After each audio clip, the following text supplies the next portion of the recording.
పార్వతీపురం మన్యం జిల్లా గుమ్మ లక్ష్మీపురంలో ఈ నెల 9వ తేదీన జరగబోవు ప్రపంచ ఆదివాసీ దినోత్సవం జరిగే ప్రదేశాన్ని మరియు ఏర్పాట్లను జిల్లా కలెక్టర్ శ్యామ్ ప్రసాద్ మరియు స్థానిక ఎమ్మెల్యే జగదీశ్వరి పరిశీలించారు. మండల కేంద్రంలో ఉన్న వైటీసీని అలాగే సవరకోటపాడు గ్రామం దగ్గర ఉన్న ITDA cultural and adventure park ను పరిశీలించారు.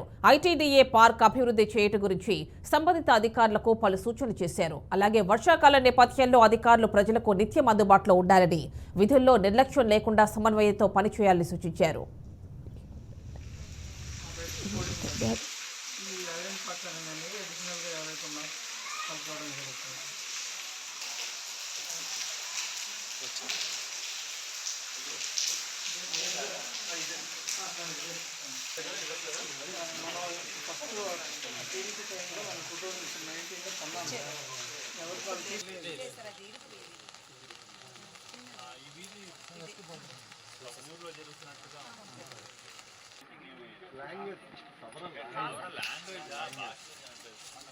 ఇప్పుడు ఇలా కూడా రావచ్చా బండి ఇలా పైనుంచి దిగమచ్చా ఇది ఏ ఊరు అంటారు సవరకోటపాడు ఇక్కడ ఎవరన్నా సవర